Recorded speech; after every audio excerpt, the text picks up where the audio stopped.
സംശയിക്കേണ്ട, ഇതൊരു തോടൊന്നുമല്ല. ഇന്നലെ രാത്രി നിർത്താതെ 2-3 മണിക്കൂർ നേരം പെയ്ത മഴയുടെ ഭാഗമായി ഉണ്ടായ വെള്ളപ്പൊക്കമാണ്. വെങ്ങളം രാമനാട്ടുകര ബൈപ്പാസിനോട് ചേർന്നിട്ടുള്ള വഴിപോക്ക് എന്ന സ്ഥലത്തെ വെള്ളപ്പൊക്ക കാഴ്ചയാണിത്. 100ഓളം കുടുംബങ്ങളാണ് ഇവിടെ താമസിക്കുന്നത്. എപ്പോഴും ഉണ്ടാവാറുള്ളതാണ്. എന്താണ് വെള്ളപ്പൊക്കത്തിന് കാരണം? പണ്ട് നേരത്തെ വലിയൊരു ഡ്രെയിനേജൊക്കെ ഉണ്ടായിരുന്നു ഇതിൽ. ആ ഡ്രെയിനേജൊക്കെ കുറുക്കി കെട്ടിയിട്ട് ഇപ്പോൾ റോഡിലുള്ള സർവീസ് റോഡിലുള്ള വെള്ളം പോകാൻ മാത്രമാണ് ഇപ്പോൾ ഒരു ഡ്രെയിനേജ് ഉണ്ടാക്കിയത്.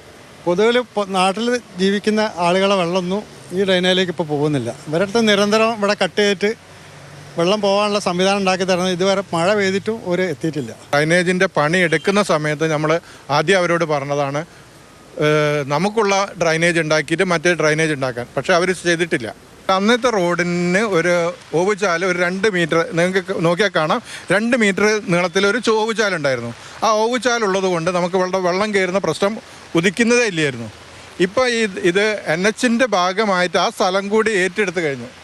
ഇപ്പം കുറച്ച് സ്ഥലത്ത് മാത്രം, ഞാൻ പറഞ്ഞ 200 മീറ്ററോളം സ്ഥലത്ത് ഇങ്ങനെ ഓവുചാൽ ഇല്ലാത്തൊരവസ്ഥയാണ് കാണുന്നത്. ഇതായിരുന്നു ആദ്യത്തെ ഓവുചാൽ.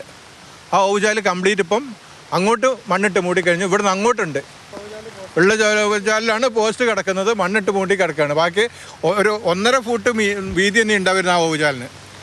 ആ ഓവുചാലും മണ്ണിട്ട് മൂടി കിടക്കുകയാണ്. അതുകൊണ്ട് തീരെ വെള്ളം അങ്ങോട്ട് ഒഴുകി പോകാൻ പറ്റുന്നില്ല. വെള്ളം നിന്നിട്ട് കക്കൂസ് ടാങ്കും വീട്ടിലെ മുറ്റത്തുള്ള വെള്ളവും ഒക്കെ ഒരു ലെവലിലാണ് നിൽക്കുന്നത്.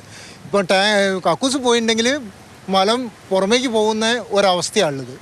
അത്രയും കഷ്ടമാണ് ഇവിടുത്തെ സ്ഥിതി. സാംക്രമിക രോഗങ്ങൾ ഇവിടെ പടർന്നു പിടിക്കുന്ന ഒരു അവസ്ഥയിലേക്കാണുള്ളത്. ഇത്തരം പ്രതിസന്ധികൾ വരുമ്പോൾ ഇവിടുത്തുകാർ, ഈ സമീപത്തുള്ള ഈ ബുദ്ധിമുട്ട് പ്രയാസം അനുഭവിക്കുന്നവർ എന്ത് ചെയ്യണമെന്ന് ബന്ധപ്പെട്ടവർ തന്നെ വ്യക്തമാക്കി തരുക.